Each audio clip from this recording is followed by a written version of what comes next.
বেহালা পূর্বে প্রার্থী বিজেপি প্রার্থী শঙ্কর শিকদারের প্রসারে অসমের মুখ্যমন্ত্রী হিমন্ত বিশ্ব শর্মা ডক্টর হিমন্ত বিশ্ব শর্মা এই মুহূর্তে নিউজ লাইভে এক্সক্লুসিভ রয়েছেন।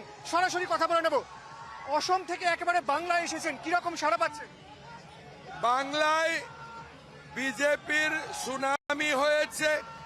200 সিটের উপরে বিজেপি পাবে, বিজেপির সরকার হবে বাংলায়। বিগত যে ভোটগুলো দেখা গেছিল এত রেকর্ড সংখ্যক ভোট পড়েনি, এবারে প্রায় 93% পোল। এই হাওয়াটা কি বিজেপির পক্ষে আসবে বলে মনে করছেন? বিজেপির সুনামি এখন হাওয়া নাই, এখন সুনামি হয়েছে। অন্যান্য যে আসনগুলো যেখানে এখনো ভোট হয়নি, সেই যে যারা ভোট দেবে তাদের উদ্দেশ্যে কি বার্তা দেবেন? बीजेपी के वोट दिन, बांग्ला के सुनार बांग्ला तक परिवर्तन करना है। बीजेपी को वोट दीजिए, अपना सरकार बनाइए। মুখ্যমন্ত্রী মমতা বন্দ্যোপাধ্যায় তিনি বারবার বলছেন বিজেপি ক্ষমতা এলে মাছ মাংস বন্ধ হয়ে যাবে। আপনি নিজে একটা প্রদেশের মুখ্যমন্ত্রী, কি বলবেন এই বিষয়ে?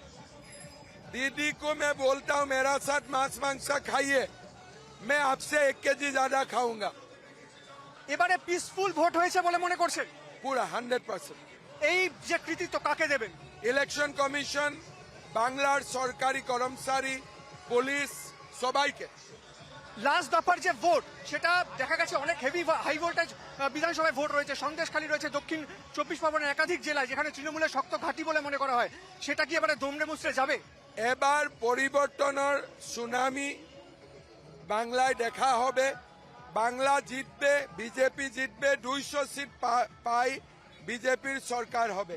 152খানা যে ইলেকশন হয়েছে এখনো পর্যন্ত সিটে, তার মধ্যে কটা আশা করছে? 110। অর্থাৎ 152খানা যে সিটে ইলেকশন হয়েছে সেখানে 110, এবং গোটা বাংলায় ঝড় নয় বিজেপির সুনামি আশা করছেন আসামের মুখ্যমন্ত্রী ডক্টর হিমন্ত বিশ্ব শর্মা। ক্যামেরায় শানু ঘোষের সঙ্গে শঙ্করদীপ মুখোপাধ্যায়, নিউজ লাইভ বাংলা, কলকাতা।